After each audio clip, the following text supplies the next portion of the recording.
Ang dami. Wala nang kakain nito kundi ako lang.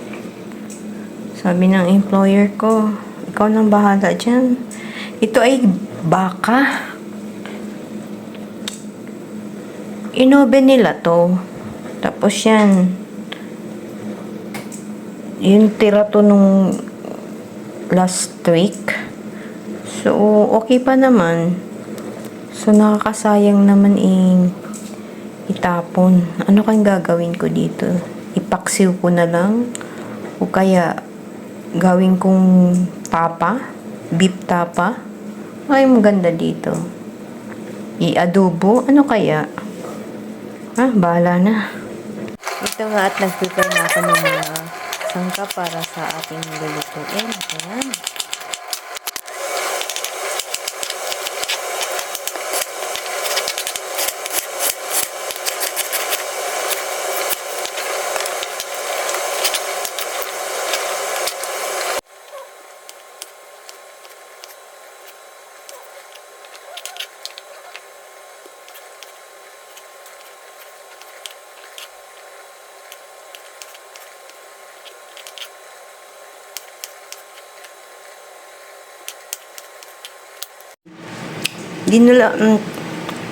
Gawin ko na lang tong tapa. Ini-slice ko na siya ng maninipis. Tapos nilagyan ko siya ng toyo. Suka ang nilagay ko, hindi yung kalamansi or lemon.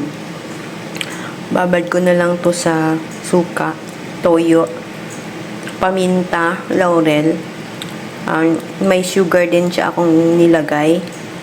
Yun. Tapos, ipa-fry ko siya. Yan. Ganyan na lang gagawin ko. Ang the rest naman, ito naman iba.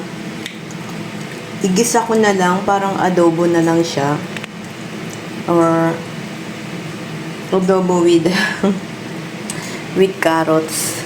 Wala akong ibang siguro,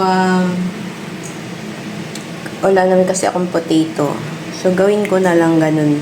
Ganun na lang gawin ko. Tapos, lagyan ko siya ng topo. Diba? Adobo with topo. Lagyan ko rin ng yung carrots nga. Tapos, may ginawa din akong munggo. So, lahat ang sangkap nito ay galing doon sa leftover. So, yun na lang. Diba? Hala, grabe. Nagustuhan ng employer ko ang lasa ng tapa, oh. Sabi niya, gumawa daw ako ng marami pa. OMG. Wala na nga ginawa ko ng ibang putay. Sarap kasi talaga.